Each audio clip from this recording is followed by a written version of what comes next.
આને કહેવાય નાની સ્ટીમર. તો અહીંયા આપણે દિવ્યેશભાઈ મગડું ખાડે છે. તો અહીંયા બીજું જ છે લાલ મસલો.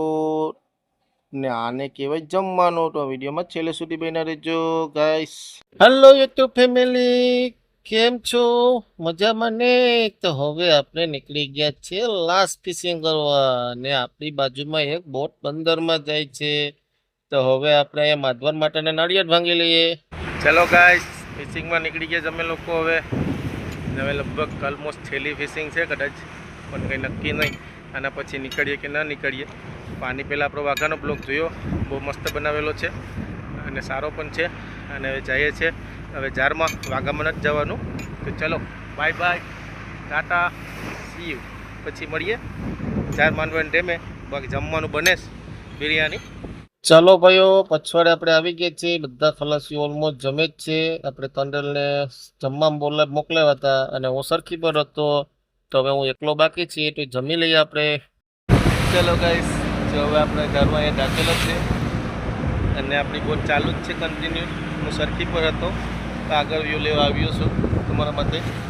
બધા ખલાસીઓ સુઈ જ ગયા છે અને આજે 5-7 વાગે જરૂર બ્રિજ સાફ કરીને સરખા કરી લેવાના છે. બાકી માંગવાનો તો 8 વાગે છે. તો આજનો વ્યૂ નહીં બતાવીશ, કાલે બતાવીશ. બાકી સીપ થાય છે આ બાજુ. તો હવે આપણે તંજલભાઈ ઉઠી ગયા છે. તો આપણે હવે રેન્યુ મશીનથી આ 2 ટ્યુબલાઇટ બગડી ગઈ છે અને એક ચબુકી બગડી ગયો છે. તેને આપણે હવે રેન્યુ કરવાનું છે અને આપણે સાધન ઓલમોસ્ટ રેન્યુ કરવાનું લાવીએ જ છે દરિયામાં. તો હવે રેન્યુ કરી નાખશું આપણે વ્યવસ્થિત. તો હવે કહે છે આપણે ઝારું તો માંડી દીધા છે, પણ ઝારું રાતે બહુ માંડવાનો સમય હતો એટલે આપણે ઝારનું વ્યૂ લીધું નથી. બાકી તો આપણે ભજીયા ખાવાના છે, જે આપણા કૈલાસભાઈ સુરધાનેથી ભજીયા બનાવીને આપે છે. તો આપણે હવે છેલ્લી ફિશિંગ છે, તો મોજ પણ કરી લઈએ અને એન્જોય પણ કરી લઈએ. તો જો ગાઈસ, બહુ મસ્ત ભજીયા બનાવે છે અમારા કૈલાસભાઈ. અને આ ભજીયા તો ગાઈસ મેથીના ભજીયા છે. તો ચલો હવે અમે લોકો જમી લઈએ. રાતનું જ છે, બટ આ ભજીયા એક જ ખાવાનું છે એમ ઓલમોસ્ટ, બીજું કંઈ જમવામાં બનાવ્યું નથી. તો ચલો જમવા ભજીયા. તો ગાઈસ, હવે આપણે આખા દિવસનું વ્યૂ નથી લીધું અને હવે બીજો દિવસ સાંજ પડી ગઈ. તો હવે આપણે ઓલમોસ્ટ ઝારું માંડવા આવી ગયા છે. કેમ કે આપણે બંદરમાંથી નીકળીએ ને ગાઈસ, તો બહુ મોડું થઈ જાય ઝાર માંડવાનું, એટલે આપણે રાતનું સીન લેતા નથી. તો બાકી જો ઓલમોસ્ટ ઝારું આપણે અડધા તો મંડાઈ ગયા છે, પીરા ઝાર બાકી છે અડધા. તો પછી ઝારું મંડાઈ જશે અને આપણે સખત આ બાજુ જ આપણે 5મી 6ઠી ફિશિંગ આ બાજુ જ કરવા આવેલા છે ગાઈસ. અને હવે આપણે છેલ્લા ઝાર છે. તો જો વજુભાઈ હવે અહીંયા ઢેકલો કરેલો છે, તો વજુભાઈ નાખી દઈ. અને આપણે જો ઝઘડિયો સાઈડમાં છે. તો હવે આપણે ઓલમોસ્ટ સાંજ પર પડી ગઈ છે, એટલે કે દિવસ આથમી ગયો છે અને લાઇટો પણ બહુ લઈ ગઈ છે આપણે. હવે આપણા ઝારું મંડાઈ ગયા છે, થોડાક બાકી છે, 1-2 ઝાર બાકી છે. તો તે વજુભાઈ નાખી લઈ, પછી હાથ પગ ધોઈ અને પછવાડે પાછું આપણે વહી જવાનું છે. એટલા માટે તો હવે ઝારું આપણે મંડાઈ ગયા છે અને જમવાનું સીન નથી લેવાનું. સવારે ઝારું ઉપાડવા આવશું. તો હવે આપણે સવાર પડી ગયા છે. તો દિવ્યેશભાઈ ઘાટા છોડે છે અને અમે લોકો અહીંયા છે. જે મારો માસો અહીંયા ઝાડની વાત જોઈ છે. આપણા કૈલાસભાઈ ઝાડ આપે તો આપણે અહીંયા ખંડમાં આપણે ભરવાના છે. તો વ્યવસ્થિત બધી કામ કરતા જ જવાનું છે. અરવિંદભાઈ જો ઘાટા પોળાવા બેસી ગયા છે. તો કંઈ માછલું આવે કે નહીં કંઈ ખ્યાલ નથી. તો હવે આપણે કૈલાસભાઈનો વારો તો પતી ગયો છે ને કૈલાસભાઈ નાસ્તો બનાવવા ગયા છે. અને વજુભાઈએ જો 10-12 ઝાડનો ઢગલો કરી નાખ્યો છે. તો વજુભાઈ કેવી રીતે પલટાવે છે ને તે તમને વ્યૂ બતાવું. બાકી માછલું તો કંઈ એકય આવ્યું નથી, પણ આખોર જો સૂર્ય ભગવાનની સાઈડે વાદળા ઘેરાઈ ગયા છે, પણ વરસાદ તો પડે નહીં ગઈશ, એટલા માટે ખાલી વાદળા છે. અચ્છા. બાકી જો ઓલમોસ્ટ આપણે હવે નાસ્તો કરવા જવાના હતા, પણ આપણા ઝાડુ તૂટી ગયા છે. તો ઝાડુ આપણે જો આવી રીતે આછી રસ્સીમાં ઝાડુ ઉપાડવાના હોય એઠેલી ભાઠમાંથી, તો આપણે રાસડી પકડાવી અને આપણે ખેંચીએ છીએ ને વાં આપણા સંજયભાઈ વીજમાં લઈ છે ને દિવ્યેશભાઈ વીજનો દાંડલો મારે છે. તો ઓલમોસ્ટ હવે આપણે ઝાડુ ઉપડી ગયા છે અને હું પછવાડે નાહવા માટે આવી ગયો છું. ચલો ગાઈસ, ઝાડુ તો ઉપડી ગયા. તો અમે 3-4 દિવસ વ્યૂ લીધું હતું નહીં. આજે વ્યૂ લેવા બેઠો તો એક કંઈ માછલું આવ્યું ને. તો હવે પાછા ચલાવીએ છીએ આપણે બોટ. ચાલુ જ છે બોટ આપણી અને આગળ ચાલુ પડે છે. અને મેં કપડાં બદલાવી લીધા, ટી-શર્ટ પહેરવાનું બાકી છે. બાકી જમીને બધે કાલે બતાવીશ. આજે માંડીએ પછી કાલે માછલા આવે તો બતાવીશ. બાકી આપણે આ છેલ્લી જ ફિશિંગ છે, તો શું થશે કંઈ ખબર નહીં. વધારે માછલા આવે છે તો બે બ્લોક બનાવશું. બાકી એક જ બ્લોક બનાવશું, બહુ મોટો બનાવશું. અને એક ભાઈની કોમેન્ટ પણ હતી કે જારમાં વ્યવસ્થિત માછલા ખાડીને બતાવો. તો એ પણ આપણે કોશિશ કરશું. તો હવે આપણે એન્કર તો લાખી દીધો છે અને બપોરનો જમવાનો ટાઈમ થઈ ગયો છે. તો હવે આપણે જમી લઈએ. મારા માસા જો એ જમવા બેસી ગયા છે અને મારે ત્યાં જવાનું છે. અને ગેસ પવન કંઈ નથી એટલા માટે તડકો બહુ જ લાગે છે અમે લોકોને. તો ચલો જમીને હવે આપણે તસર ભરવા આવી જઈએ. તસર આવી રીતે સૂતર હોય ને એટલે ખલાસી સીવે એટલે આ ટસરો આપણી ખાલી થઈ જાય. જો બધા ખલાસી ઓલમોસ્ટ સીવે જ છે અને હું કેબિનમાં જો ટસરો ભરી હવે તે લોકોને આપણે દેવા જવાની છે. તો આ તસરો ભરવામાં 2 કલાક થઈ ગઈ. 2 કલાક એટલી તસરો ભરી આપણે. હવે ફરીથી પાછા આપણે તસર ભરીને ઝાડ સીવવા આવી ગયા છે. ને પહેલાં આપણા વજુભાઈ તસર ભરતા હતા, અત્યારે હું ભરું છું. ને જો ઓલમોસ્ટ બધા ખલાસીઓ ઝાડ જ સીવે છે. ઝાડ સીવીને સાંજ પડી ગઈ. તો હવે અહીંયા મારા માસા જો અહીંયા આપણે ફૂલ ને બધું કમ્પ્લીટ જ કરી નાખ્યું છે ને મારા માસા જાય માવો ખાય છે. તો હવે આપણે ઝઘડિયા નડે છે તો થોડીક બોટ ચલાવવાની છે. તો હવે આપણે ઓલમોસ્ટ માંડવાનો ટાઈમ થઈ જ ગયો છે. તો દિવસ પણ આઠમી ગયો છે. હવે આપણે જરૂર માંડવા આવી ગયા છે. તંજલભાઈ કે તમે જવા દો તો હવે આપણે જવા દેવાની છે. ને જો અરવિંદભાઈ રાસરી લાખે છે અને મારા માસા એથી ઝાડ લાખે છે અને આપણે વ્યૂ લઈએ છીએ. તો કૈલાસભાઈ પણ આપણે પકાવીને આવી ગયા છે ઓલમોસ્ટ. સંજયભાઈ તેને ઘાટા અંબાવે છે અને વજુભાઈ છે તે માસાને ઝાડ અંબાવે છે. અને અમે 3 જણા અરવિંદભાઈ અને દિવ્યેશભાઈ અને હું રાસરીનું કામ કરીએ છીએ. અને હવે જો ઓલમોસ્ટ રાત પડી ગઈ તો આપણે ટ્યુબલાઇટ બોયને પણ ઝાડું તો માંડવા જ પડે. માંડ્યા સિવાય આપણે છુટકારો નથી. તો જો અહીંયા થોડાક ઝાડ છે તે જો ઝાડ માંડી ને પછી આપણે જમવા વહી જશું. તો આપણે હવે થોડાક જણા છે હજી ઝાડ, ઘણી વાર લાગી જશે. તો હવે ઘાટીનો પથ્થરો આવી ગયો છે. તો જય સોમનાથ, જય માતાજી અને જય કષ્ટભંજન બાપા. થોડા ઘણા મસલા દેજો અમીને, થોડા ઘણા મસલા દેજો. છેલ્લી ફિશિંગ છે એટલા માટે. તો આજ ખેલે તો આપણે સવાર પડી ગયો છે એટલે કે આછું અંજવાળું છે અને ઝાડુ ઉપાડવા માટે આવી ગયા છે. તો દિવ્યેશભાઈ જો ઘાટા છોડે છે. બધા સૌને રીતે ગોઠવાઈ જ જાય છે. અને આ વખતે કૈલાસભાઈ નાસ્તા બનાવે છે. અને જો દિવ્યેશભાઈ કે મગડું આવ્યું છે તો આપણે મગડું કાઢી નાખીએ. માસો તેને છે ને હેલ્પ કરે છે મગડું ખાવા માટે.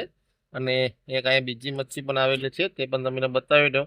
તો જો અહીંયા દોરાડા ફિશ મચ્છી છે તે જીવે છે હજી આપણા ઝાડમાં. તો જો માસા અહીંયા આપણા બીજા ઝાડ તૂટી ગયા હતા ત્યાંથી શોખ પકડાવી અને છોડે છે માસા ઘાટા. તો હવે આપણે પાછા કન્ટિન્યુ ઝાડ ઉપર જ બનશું આપણે. એટલે આવી રીતે ઝાડ એવું છે કે આપણે થોડાક ઝાડ બીજી બાજુ બાંધેલા હતા પીળા ઝાડ અને બીજા બાજુ ઝાડ બીજા માંડેલા હતા એટલા માટે. તો આપણે પીળા ઝાડ પહેલાં ઉપાડી આવ્યા છે અને હવે આપણે લાલ ઝાડ ઉપાડવા માટે આવી ગયા છે. તો હવે લાલ ઝાડ આપણે ઉપાડી લઈએ. તો હવે ત્યાં આપણને એક મગરું જ આવેલું હતું. તો આપણે નાની સ્ટીમ્બર પાસેથી વટાવ થાય છે તો તેનું થોડુંક વ્યૂ લઈ લઈએ અને આપણે તેની સાઈડમાં 2 માઇલ 3 માઇલ જઈ અને એન્કર લખી દઈશું. અને આપણે પછી પછવાડે વ્યૂ લેવા માટે આવ્યો હતો ગાઈસ. અને આજે થોડોક ઘણો વાવડો પણ છે એટલે તડકો ઓછો લાગશે આપણને. ભાઈઓ ઝાડ તો ઉપર લીધા પણ માસલા કંઈ આવ્યા નહીં. એક મગરું આવ્યું ને 2 રાજા હતા આવ્યા, બીજું કંઈ નથી આવ્યું. છેલ્લી ફિશિંગમાં હેરાન કરી નાખવાના છે. બાકી તોફાન પણ કહે છે તોફાન પહેલાં બંદરમાં પહોંચી જાય તો સારું. બાકી આપણી પછવાડે જાય છે ઠગલો તો સાઈડમાં છે. હવે ઝાડ ભરે છે ખલાસીઓ અને પછી ઝાડ સીવવાના છે. હવે કઈ જગ્યાએ માંડે કંઈ ખ્યાલ નથી. ચલાવવાની છે બોટ 2-3 કલાક. તો હવે આપણે એન્કર લખી દીધું છે. તો આપણે તંડલભાઈ જો ઝાડ સાઈડમાં લઈને જશે સીવવા માટે, કેમ કે તંડલ સરખી પર હતા એટલા માટે. તો હવે આપણે ઓલમોસ્ટ ઝાડ પાછા બધા ખલાસીઓ સીવવા આવી જ ગયા છે અને મસ્ત સાંયો બાંધી લીધો છે. અને હું તો તડકામાં છે. તો હવે જમવાનું પણ આવી ગયું છે. તો દિવ્યેશભાઈ અને કૈલાસભાઈ જમવાનું પીરસે છે ત્યાં ફોરમ ઉપર. તો બધા પોતાની થાળી લઈ અને જમવા માંડશે. અને જમવામાં બિરયાની બનાવેલી છે અને શાક બનાવેલું છે. તો ચલો બિરયાની ને શાક ખાઈ લઈએ ગાઈસ. બાકી જો અહીંયા આપણા સંજયભાઈ ડુંગળી કાપે છે, વજુભાઈ અહીંયા સીવે છે. બધા સૌની જગ્યાએ જમવા બેસી ગયા છે. અને મારું ને મારા માસાનું અહીંયા જમવાનું આવી ગયું. તો હવે જમી લઈએ. જમીને હવે સાંજ પડી છે તો મારા માસા છે ને એકલા જ ઝાડ સીવે છે. બધા ખલાસીઓ પછવાડે વહી ગયા. તો હું માસા પાસે વ્યૂ લેવા આવ્યો છું કે માસો કેવી રીતે મસ્ત સીવે છે, ઝાડ કેવી રીતે સીવે તે બતાવું છું. અને અહીંયા કોઈ ખલાસી આપતા નથી. તો હવે ગાઈસ કેમ કરશું માસલા તો કંઈ માર્યા નથી ગાઈસ. પણ હવે છેલ્લી ફિશિંગમાં પણ કંઈ માસલા નથી મરવાના. તો આપણે વજુભાઈ જાય થાકી ગયા છે તો અહીંયા જરાક આડા પડી ગયા છે. અને મારા માસા કાકાની પસવારે ઝાડ સીવે છે. તો હવે આપણે ઝાડુ માંડવાનો ટાઈમ થઈ ગયો છે. તો આપણે હવે ઝાડુ માંડીએ અને આ છેલ્લો પાર્ટ છે ગાઈસ. બાકી આના પછી આપણે પાર્ટ નથી લેવાનો. તો જો બધો કમ્પ્લીટ કરી નાખ્યું છે. હવે તંડેલ કહે ને તો પછી જવા દેવાનું છે. અને આપણે વાઘું પણ છોડી અને અંદર મૂકી દીધું છે. અને જો હવે આપણે જવા દીધું છે તો જય માતાજીને જય સોમનાથ કરી નાખ્યું છે. તો હવે આપણે છેલ્લો જ પાર્ટ લેવાનો છે ગાઈસ. તો ઓલમોસ્ટ આપણા ઝાડુ મંડાવવાનો ટાઈમ થઈ જશે. અને અડધા ઝાડુ આપણે આ જગ્યાની સાઈડમાં રાખી આવ્યા છે અને બીજા ઝાડ રાખવાના બાકી છે. તો અહીંયા આપણે બીજા ઝાડ પણ બાકી છે નાખવા માટે. તો જો ત્યાં રાખી અને આપણે બોટ ચલાવીએ છીએ અને એક પેરાવાળી બોટ છે, રાઇફલવાળી બોટ, ત્યાં તે બાંધવાની છે બોટ. એટલે અહીંયા ઝઘડીએ રાતનો બાંધીને તે આખી રાત રહેશે. રાતના વાવડોનો મોજો બહુ છે ભાઈ. ઉપાડીને ભાઈ જવાના છે હવે આપણે બાજુ ગામ તરફ.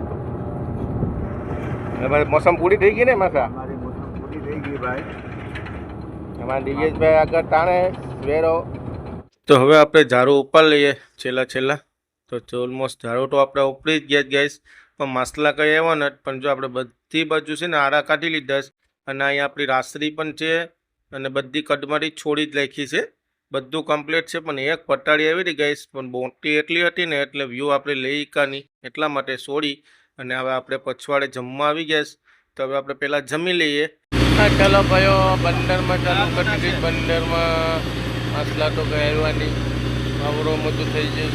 સારું બધી સીવવાના છે. રાસરી સોલ લઈ ગઈ તો કામ કરી લાગ્યું. પછવાડે જમવા આવી ગયા છે. જમી લઈએ હવે અમે શાંતિથી. બાકી ક્યારે પૂગીએ કે ખ્યાલ નથી. રાતના 9 વાગે કે 10 વાગે પૂગશું. તો હવે આપણે તરબૂચ ખાવાનું છે ગાઈસ. બહુ મોટું તરબૂચ છે. 2-2.5 કિલોનું તરબૂચ છે. તો અહીંયા મારા માસા છે ને એકલા ખાવા માંડ્યા. જાણે કે એની પાસેથી કોઈક લઈ જવાના હોય નહીં. તો પાછો તરબૂચ બતાવે વિડીયોમાં કે હાલો તરબૂચ ખાવા બધી ગાઈસ આવી જજો. અને અહીંયા આપણા વજુભાઈને કૈલાસભાઈ જલજીરા લાખીને તરબૂચ ખાય છે. અને આપણે જલજીરા લાખી નથી ને આપણે તરબૂચ ખાઈ લઈએ. દિવ્યેશભાઈ મારી પસવાડે છે. અને વજુભાઈ છે ને જો ચાકુ સજાવે છે કે જાજા બધી ઝાડુ સીવવાના છે ને એટલે બહુ સજાવી લે છે. અને આપણે ઓલમોસ્ટ બંદરમાં પહોંચી ગયા છે. રાતે બારાની બહાર લંગર રાખી ગયા હતા. એટલે કે રાતે મોજો બહુ હતો એટલા માટે રાતે આપણે અંદર ગાયેલી નહીં. બાકી જો આવી રીતે આપણે બોટ બાંધેલી છે, પાણી ઓર છે એટલા માટે. તો હવે આપણે અહીંથી માસલા પણ ખાલી કરી લખશું અને વિડીયોનું એન્ડિંગ માસલા ખાલી કરીને આપશું. પણ માસલાનો આપણે વ્યૂ લઈએ નહીં. ચલો ગાઈસ, ગુડ મોર્નિંગ બધા ભાઈઓને. કેમ છો? મજામાં ને? તો ચાલો ભાઈ ગાઈસ, છેલ્લી ફિશિંગ કરીને આવ્યા પણ કંઈ માસલા તો નથી મળ્યા અમીને. હવે આપણે બોટ ધોઈ નાખવાની છે કેમ કે છેલ્લી મોસમ આવી ગઈ છે એટલા માટે. તો જો આપણે અહીંયા બધી રાસરી બધી છોડી નાખી છે અને બધા બોતોવાળા પણ ખાડી નાખ્યા છે. બધે ચારો બાજુ બોતું જ દેખાય છે. હું બેક કેમેરો કરીને બતાવી દઉં. જો આપણે આ થર્મોકોલમાંથી છોડી નાખી છે રાસરી બધા. અને બધા બોતોવાળા પણ આવી ગયા છે અને બોટો ચરાવવાની બહુ ઉપર ચાલુ થઈ ગઈ છે. અને અહીંયા આપણે આ ઝાડુ સીવવાના છે બધા. તો આપણે આ ફિશિંગનો બ્લોકની એન્ડિંગ આપણે અહીંયા કરીએ છીએ. બાકી હવે અહીંયા ઝાડુ સીવશું ને એ તમને બતાવશું કેવી રીતે ઝાડુ સીવી અને મૂકીએ છીએ. અને બીજું બોટ કેવી રીતે ધોઈએ અને કમ્પ્લીટ કેવી રીતે કરીએ. જેવી રીતે કે પહેલી ફિશિંગમાં તો મેં તૈયારી કરી જેવી રીતે આખી બોટ આપણે ખાલી કરી નાખવાની છે. તો ચલો પછી મળીએ નવા બ્લોગમાં. બ્લોગ ગમે લાઈક શેર અને સબસ્ક્રાઈબ કરવાનું ભૂલતા નહીં. Bye bye. જય સોમનાથ.